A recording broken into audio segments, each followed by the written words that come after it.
Something has always bothered me about the Mirror Temple in Celeste. Given the game is mainly focused on climbing the mountain and overcoming internal struggles, the Mirror Temple often gets glanced over as just another area for a chapter in the game. This is why in this video I would like to delve deeper into the mystery surrounding the Mirror Temple and what connections we can find to other areas around the mountain. Without any further ado, let's get straight into things. One of the most intriguing mysteries of the Mirror Temple is how was it made? To answer this question, we must first look at the defining characteristics of the temple and its similarities to other areas in the game. Firstly, within the temple there seems to be an abundance of red crystals. Crystals aren't uncommon on Mount Celeste though, as they are seen in almost every chapter of the game. However, there's one section right at the bottom of the mountain that appears to contain the most crystals, even visible from the map of the mountain. I believe this area was used for mining the crystals we see in the Mirror Temple, because the whole area is located on the mountain, which is very close to the temple as it takes place directly after the Mirror Temple chapter, albeit the reflection area is much lower than the temple itself. From now on, for the sake of ease, I'll be calling this place the Reflection Caverns. The name of this chapter being Reflection immediately makes me think that it's related to the Mirror Temple. It is most likely that these crystals were used for creating the mirrors we find within the temple. We can even find the dilapidated mining elevator where Madeline meets Granny, probably being where the crystals were sent up to the temple to be crafted into mirrors. When I discovered this, I shot myself that I hadn't even considered the point of the elevator, or even really thought about it at all, just being in the background.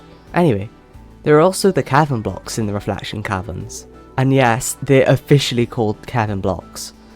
They kind of look like caverns too, in a weird way. It is my belief that these blocks were used in the mining process for the crystals, as we can see them smash their way through certain rocks. This would have made it easier for the miners to break into new caverns to find more crystals. At one point, I had considered the place where the mirrors were made to be the old site, because it contains the very first mirror we see in the game, but after looking closer, the old site contains metal cages, which wouldn't make sense for somewhere to make mirrors. Additionally, the existence of metal doesn't really go along with the idea that the Mirror Temple was created in ancient times, unless it was used frequently throughout the entirety of human history.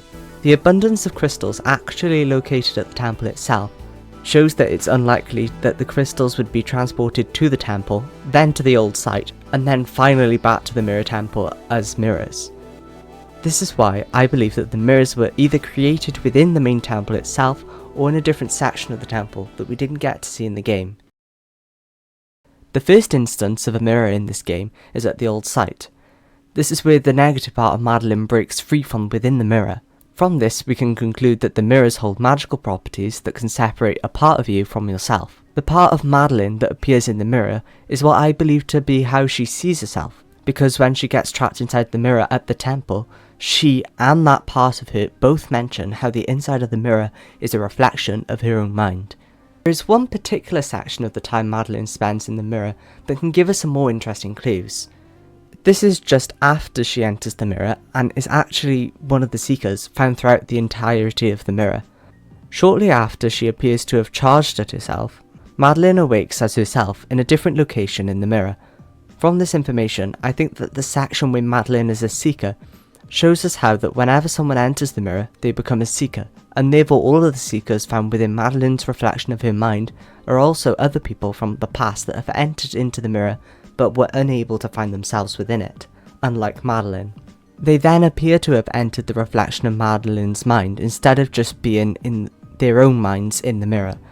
This explains that the mirror allows people to enter it, but by doing so, allows their minds to be opened to the entirety of everything else within the mirror. However, there's one more part to this that disagrees with what I've talked about so far. It is that Theo mentions after he went through the mirror, he just woke up on the ground, like Madeline did after she became a seeker. Why did Madeline become a seeker and Theo didn't?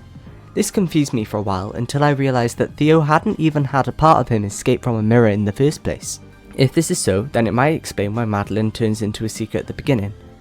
Keep in mind that we only see the other parts of Madeline after she becomes a seeker. It is my belief that when Madeline becomes a seeker, it is really the other part of Madeline that seeks her out in order to enter back into her mind, This is why the part of her can be talked to in the reflection of Madeline's mind. This means that all of the other seekers previously had the other parts of themselves separated from them before entering the mirror.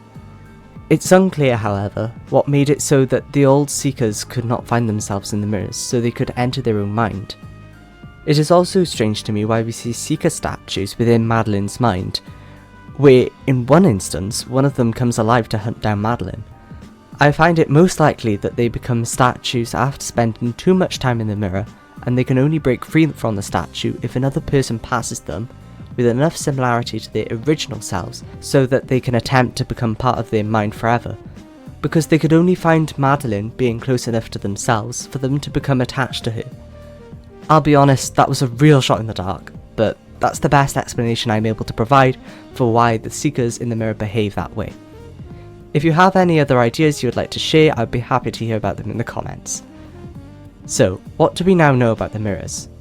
They appear to be made out of crystals from the reflection caverns, which themselves seem to allow the mirrors to exhibit magical properties, such as creating a reflection of your own mind. These reflections can be entered by anyone else residing in the mirror, and these mirrors are filled with past souls.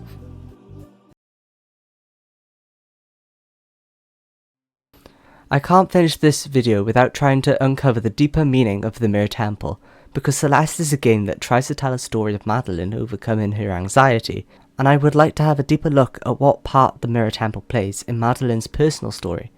To start with, the mirror seems to reflect Madeline's mind and her truer beliefs from within, so the existence of the crystal that traps Theo is something that definitely has some symbology with Madeline's thoughts about Theo.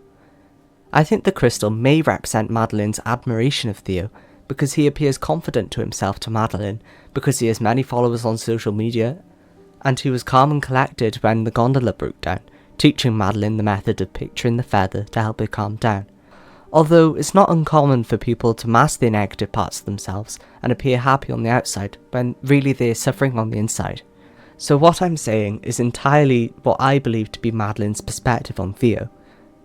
The first time we see Theo in Madeline's mind, he is literally put on a pedestal, which makes it quite clear to me how Madeline perceives him. Part of the section within the mirror requires Madeline to physically lift Theo up and help him escape out of her own mind. It is no doubt that her mind is filled with many obstacles for her to overcome with Theo, because she also must overcome these obstacles on her journey up the mountain. It is interesting to me that Theo is presented as a burden on a journey through her own mind. It makes me wonder whether Madeline believes deep down that Theo is bad for her. Surely not, right? I think the answer to this lies in the parts of Madeline that escaped. Now that she is in Madeline's mind again, her thoughts are obstacles to her, so she must change the way that she is thinking in order to stop that part of her taking over with negativity. We see this happen gradually throughout the entirety of the game, though here we're able to see these inner thoughts and how it impacts Madeline as a whole, that being damaging her and existing as physical challenges instead of mental ones. The whole concept of the Mirror Temple being a perfect metaphor for anxiety really makes me appreciate this game on another level. For instance, changing the way you think is an important step to overcoming anxiety. Before we end this video, I have one more thing to wrap up, and that is the metaphorical meaning of the Seekers infiltrating Madeline's reflected mind. After considering that the Seekers were once people who had passed into the mirror, it makes me think that they could represent people that also had anxiety but weren't able to overcome it. So they chase Madeline because she's on the right track to overcoming anxiety and wish to follow in her footsteps. Thank you for making it to the end of the video, and I hope you enjoyed it. Once again, let me know your thoughts on any part of this theory in the comments. I'd be interested in seeing your opinion. Thank you again. I've been Mr. Furnace, and I'll see you in the next video. Bye.